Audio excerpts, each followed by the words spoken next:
ngapain saya harus keluar? Sudah saya jelaskan di persidangan, sudah selesai semua. Vicky sempat minta maaf dengan saya, itu berkali-kali.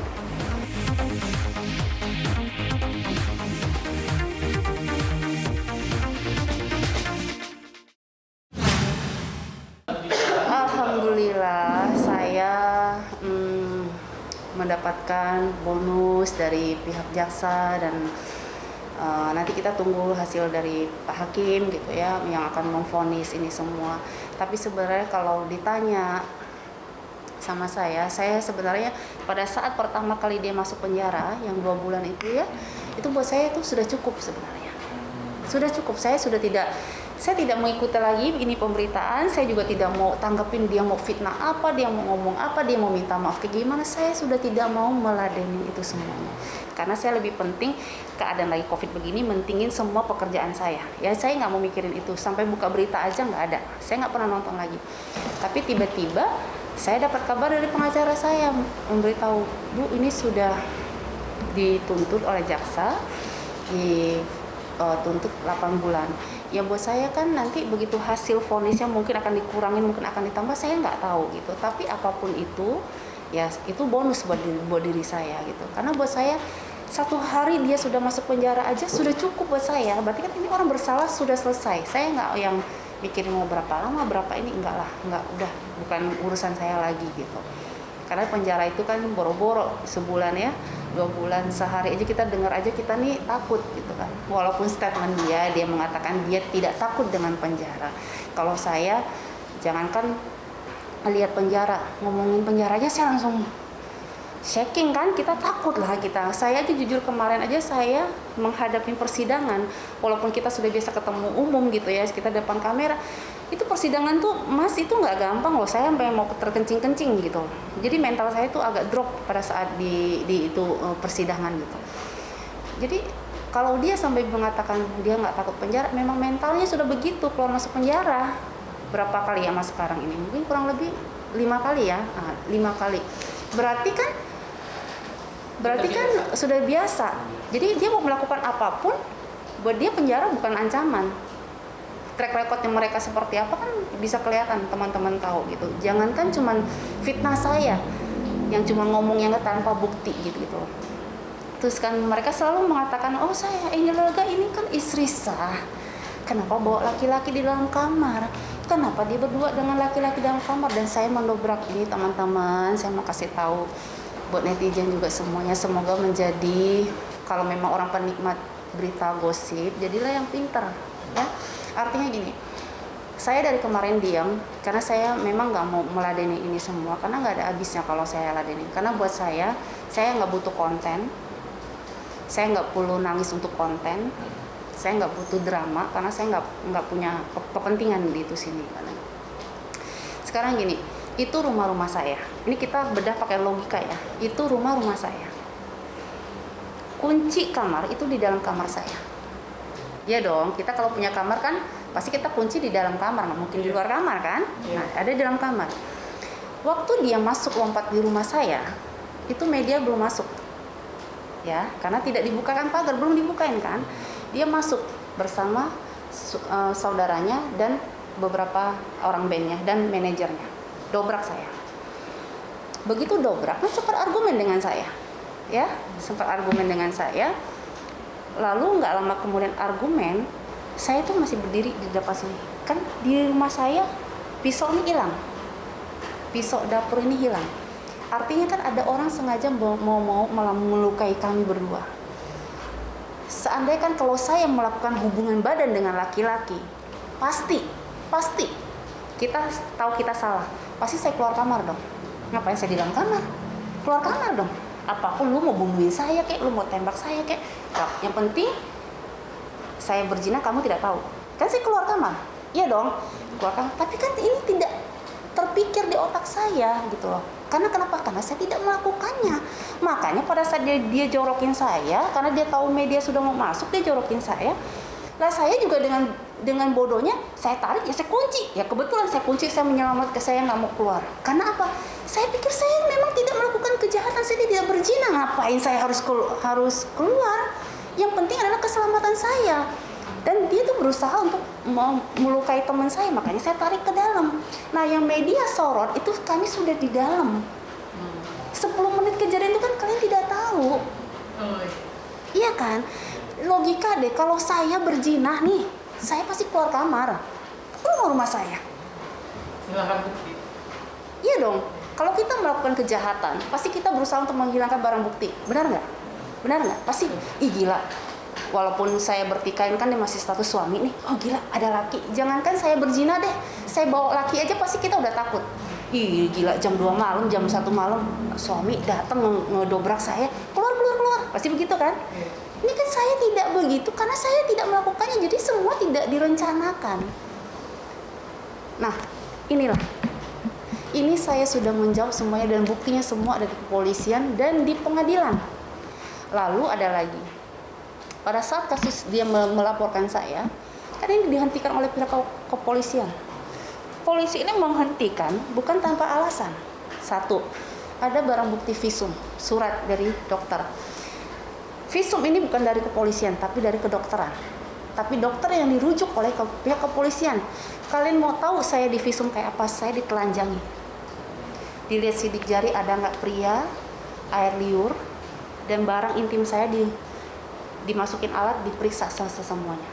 Tunggulah sampai seminggu, keluarlah surat ini negatif. Baru polisi mengatakan, oh iya, ini orang tidak bersalah. Walaupun lu terkesannya di kamera begini, tapi kan ini orang ngapa-ngapain. Iya dong, jangankan berzina, sentuhan badan pria pun tidak ada di badan saya, kan sudah divisum nih. Nah, ini kan harus kita sadari, pemirsa harus tahu, hasil visum ini ada harga diri saya loh. Iya kan, nggak kucuk-kucuk polisi tuh, nggak udah berhenti. Ini visum ini ada harga diri saya. Karena saya tidak sanggup lagi melawan fitnah mereka di media. Setiap hari mau fitnah, saya membentuk opini hanya karena ngomong. Pokoknya ya dia cuma satu. Saya nih laki-laki, jangan sampai dipertontonkan bahwa mencoreng nama suami, bahwa Angela Gao bawa laki-laki. Dan itu kan mereka sudah berhasil menciptakan itu semuanya. Gitu. Saya nggak mau ngomong banyak. Buat saya adalah fakta bukti. Nah, di persidangan pun saya juga tidak mau banyak ngomong. Fakta bukti seperti ini. Silakan kalian membela diri, silakan, kan diberikan kebebasan. Bawa saksi palsu lah, supir palsu saya dibawa segala macam. Saya nggak apa-apa, karena pengadilan tahu kok akan dipertanyakan. Ini supir kerja kapan, kejadiannya kapan? Kamu tahu nggak kejadiannya?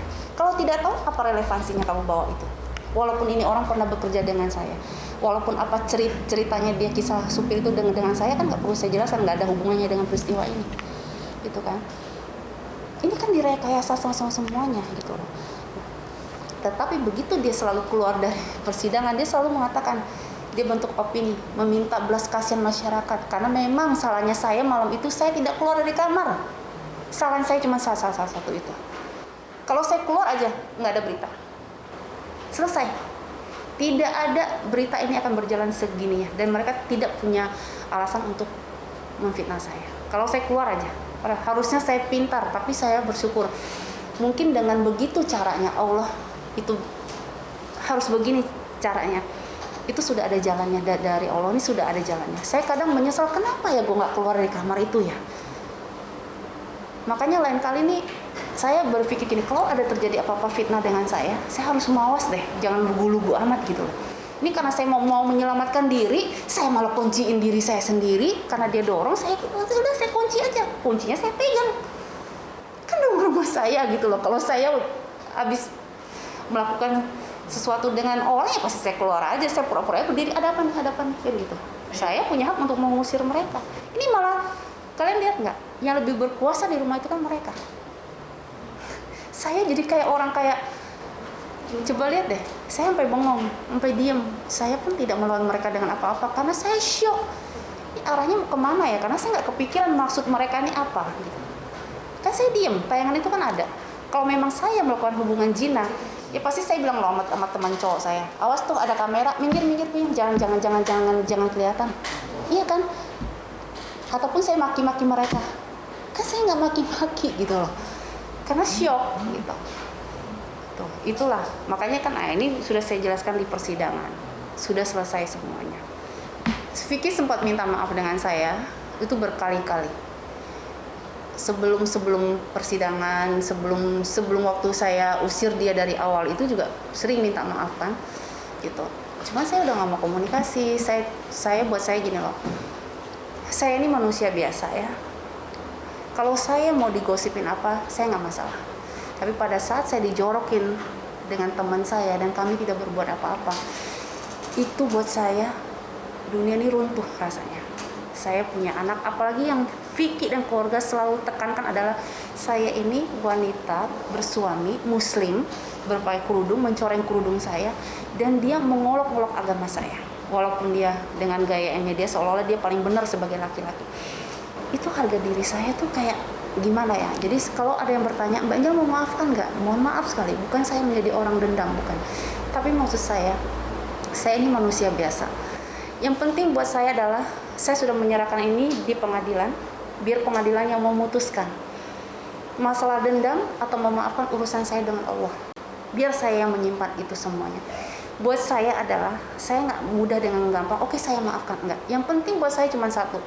Pada saat mereka nangis-nangis meminta maaf sekarang ini, saya cuma ingatkan diri saya, tidak melakukan kejahatan terhadap mereka, tidak memfitnah mereka, dan tidak merangkai itu semua sudah cukup buat diri saya. Masalah memaafkan, minta maaf dengan Allah. Urusan saya dengan Allah juga, saya memaafkan atau tidak. Karena buat saya nggak gampang saya menjalankan ini semuanya. Gitu. Iya kan?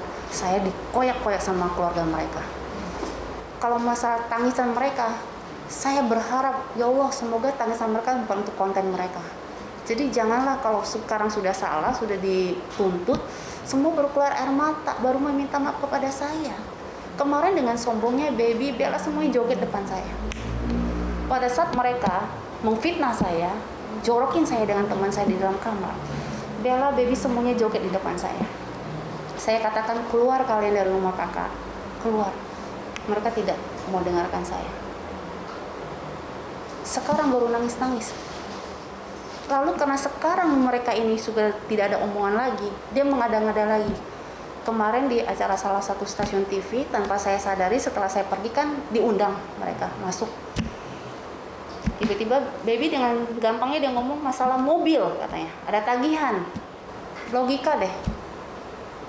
Mana buktinya kalau memang ada tagihan itu? Cerita sebenarnya adalah begini, itu mobil saya belikan buat Vicky Prasetyo. Memang betul, sebelum saya belum cerai. Karena saya kasihan anaknya sekolah nggak ada kendaraan. Tadinya mau buat dia. Itu pun DP saya ditipu oleh keluarga mereka 2 kali. Karena kan nama mereka tidak bisa untuk cicil, mungkin sudah backlist atau segala macam. Pakai nama saya. Saya lah 2 kali kasih DP itu mobil.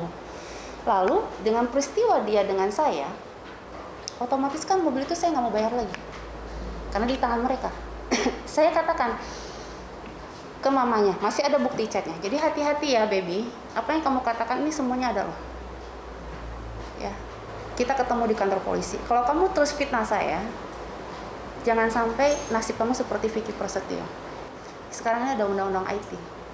Dia katakan itu sebenarnya ada gini, pada saat saya minta mobil saya kembali, saya komunikasi dengan mamanya. Ma, saya nggak mau lagi mobil itu dipakai oleh Vicky Prasetyo, kembalikan. Mamanya bilang, aduh nggak tahu nih kuncinya, alasan dan berbagai segala macam. Saya bilang kembalikan, kalau tidak kembalikan saya tidak mau bayar. Dipakailah mereka 1-2 bulan. 1-2 bulan ini kan saya nggak mau bayar, walaupun pakai nama saya, itu sebenarnya merusak nama saya. Tapi karena saya nggak mau bayar di tangan kalian, saya bilang saya nggak mau bayar, silakan. Mungkin ada SMS 1-2 kali itu penagihan di Vicky Prasetyo. Akhirnya mereka tidak sanggup bayar, saya suruh orang ambil, tarik. Tapi saya lunasin semuanya pembayaran itu, berarti tidak ada masalah dong. Sekarang mobil itu juga sudah saya jual, sudah setahun yang lalu saya jual. Karena saya tidak mau itu mobil bekas mereka. Saya jual, saya nggak pakai, saya jual. Artinya, penagihan mana, leasing mana yang nagih ke Vicky Prasetyo yang sesuai dengan ucapan Baby ini? Iya kan? Jangan timbulkan fitnah lagi. Mungkin ada 2 kali SMS itu karena memang di tangan mereka. Gitu. Udah lama, awal perceraian itu memang sudah ada SMS itu. Karena saya tidak mau bayar, karena ngapain saya bayar? Bego amat saya udah dirugiin mereka miliaran saya udah diambil, Alphard saya dijual, mau mobil masa saya mau bayar juga, kan nggak mungkin saya mau lakukan itu, iya kan? Tapi setelah dia kembalikan ya saya bayar semuanya, mobil itu sudah saya jual. Jadi baby, relevansi apa yang sekarang kamu ungkapkan fitnah ini di mana-mana katanya tolong dibayar, apa gitu loh. Bu ya, kalau mau fitnah itu by bukti, jangan yang sudah kemarin. Pasti kalau dia pun punya bukti, pasti ada yang cuma 2 bulan itu doang yang saya ceritakan tadi kayak gitu. Pasti itu doang nih kayak gini. Nah, orang yang tidak paham, pemirsa cuma oh iya ya Angel legal nih, utang nih nggak bayar nih, pasti begitu. Nah, inilah coba selalu. Terus dia bilang saya mangkir dari kepolisian atas laporan mereka. Coba cek di kantor polisi. Saya sudah berikan semua bukti. Maka dari itu perkara ini tidak dijalankan. Karena saya bisa membuktikan. Dia bilang saya mencemarkan nama mereka. Dia bilang saya bilang keluarga mereka penipu. Lah, jelas-jelas Farhad Abbas pernah laporin satu keluarga. Saya punya foto. Dia masuk sel dengan bapaknya. Ini fitnah bukan? Iya kan? Di Google kan ada. Kalau klik sampai pacar mamanya aja yang nyuri ATM itu kan semua ada. Nah, artinya kan ini nggak akan fitnah. Jadi saya bawakan kantor polisi, dia fitnah saya mana? Yang bilang kalian keluarga penipu ini bukan saya. Farhad Abbas sudah melaporkan sebelum dengan saya. Track recordnya kan sudah ada semuanya. Jadi saya tidak takut, baby. Kamu mau laporin saya masalah itu, tidak takut. Saya sudah berikan semua di kantor polisi tanpa kalian ketahui. Malam-malam saya datang, nih Pak buktinya. Gimana bentuk fitnah saya? Tapi kalau baby hanya bentuk opini, satu keluarga bentuk opini, begitu sudah divonis, nangis lagi, iya kan? Berarti senjata terakhir ya? Ya pokoknya buat saya on the track. Apa yang mereka lakukan nih sekarang juga kan yang masuk di rumah saya satu persatu sudah mau diproses. Karena manajernya dia waktu dobrak pintu saya itu sudah minta maaf. Ada buktinya juga, dia kirim bukti minta maaf dengan saya. Tapi karena diiming-imingin keluarga sana bilang Angel akan masuk penjara nih, kita laporin, jangan lu minta maaf, kakak saya bakalan bebas. Jadi orang ini nggak jadi minta maaf, tapi kan saya sudah ada buktinya, sudah ceknya sudah sampai ke saya sampaikan ke pihak kepolisian. Orang kalau tidak salah ngapain minta maaf, iya kan? Nah ini, jadi semua yang masuk ke rumah saya ini lagi diproses semuanya. Kenapa saya baru katakan ini sekarang? Saya tidak mau berita ini jadi rancu, satu persatu saya selesaikan. Kemarin saya nggak mau bahas ini, saya tunggu dulu nih persidangan ini diputus oleh hakim. Mau 1 hari masuk penjara, 2 hari, alhamdulillah, yang penting sudah vonis salah. Ya, baru ini saya satukan lagi. Nah, kemarin sudah ada panggilan, tapi Vicky Prasetyo mangkir 2 kali panggilan, tapi polisi tidak perlu dia datang atau tidak datang, ini tetap berjalan. Termasuk semua yang dobrak pintu saya. Padahal waktu itu, kalau mereka sadar, semua yang dobrak pintu saya, sebenarnya saya mau maafkan kalau mereka cukup minta maaf di media. Karena buat saya tidak menyalahkan mereka. Cukup minta maaf dengan saya secara baik-baik. Yang salah di sini adalah Vicky Prasetyo dan keluarga, karena mereka adalah otaknya. Ini teman-temannya ini hanya mengikut saja. Tapi pada saat itu dia minta maaf aja, saya memaafkan. Saya sampai katakan kok, bikin ucapan minta maaf, saya lupakan semuanya. Tapi karena mereka sekarang kayak merasa akan penjarakan saya dan makin sombong, dan Vicky juga menjanjikan apa dan segala macam sampai disetin semuanya. Nah, saya tidak kasih maaf lagi. Ya sudah, ini kan kalian yang mau semua selesaikan secara hukum, kita selesaikan di hukum.